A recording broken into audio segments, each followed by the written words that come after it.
Hello and welcome to Claremont Graduate University Career Development Office. In this video, we will discuss tips for writing a great teacher resume. Resume writing is easier when you know your target audience, in this case K-12 hiring committees. The information presented in this video will focus on both content and formatting, since this audience prefers to see your background in a very specific way. Following the tips presented here will help you stand out from the crowd and increase your chances of landing the interview. Before you begin writing your resume, it's helpful to prepare for the task. Try these two activities to help you get ready. First, think about all of the experiences you have had working with children. If you are new to the credential program and haven't started your internship, think back to anything you may have done with K-12 age children, whether it was paid or volunteer work. Maybe you coached a team, tutored, were a nanny, or observed teachers. Include anything. If you're in your internship or residency, think about what you are doing and anything that indicates how well you are doing it. Second, think about which 3 to 5 words you want your reader to use to describe you after they read your resume. Thinking about this before you write anything will help you determine which experiences you want to highlight. Now let's turn our attention to writing your intern resume. We will begin with the formatting and then discuss the content. When writing your intern resume, always put the information most important to the reader at the top of the document. In this case, that would be your certification and education.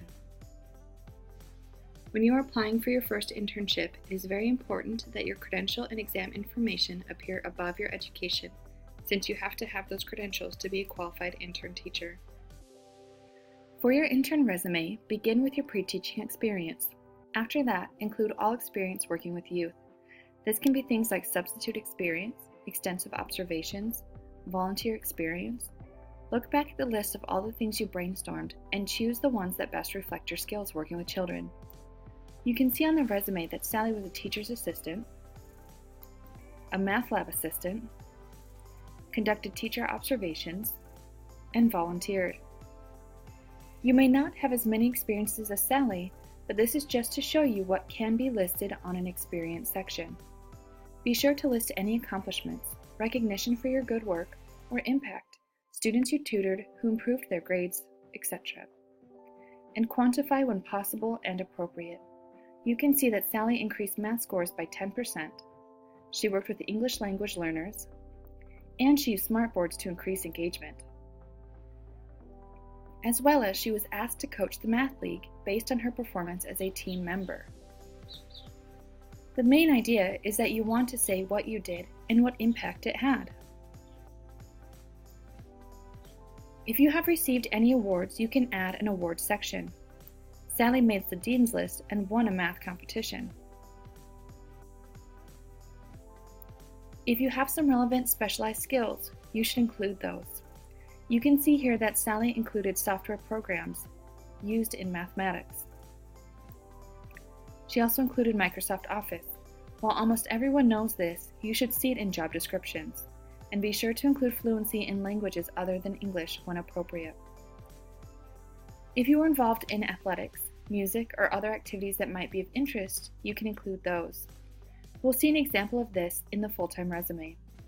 For your intern resume, if you do not have a lot of experience in education, try to keep it to 1 page. Eliminate older job experiences that do not relate to education.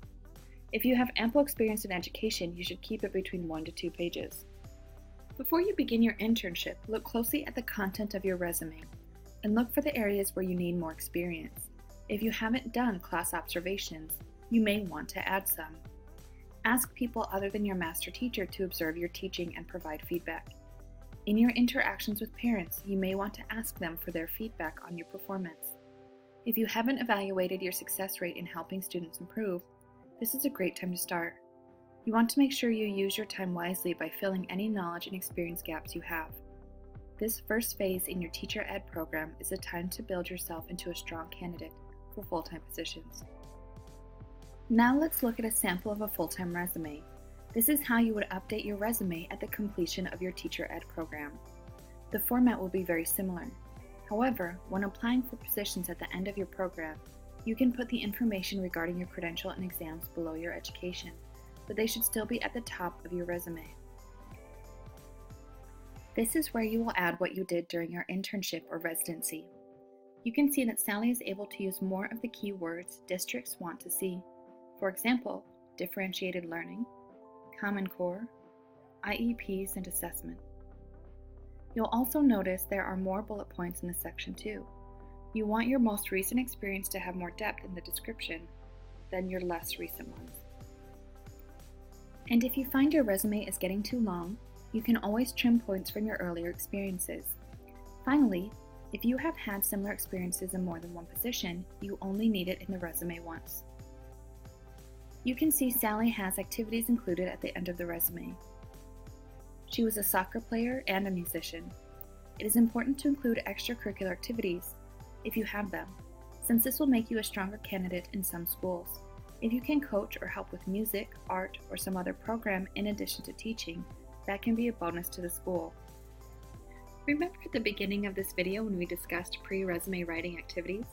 I asked you to consider 3 to 5 words you want the reader to say about you once they've read your resume. Take a minute to look at Sally's resume. What words, ideas do you think she was trying to highlight? We can see that Sally was trying to highlight student-centered under Red Mountain, bullet points 1, 4, and 8, under Laverne, 4, 5, and 6, and under Emerson, 3 and 4.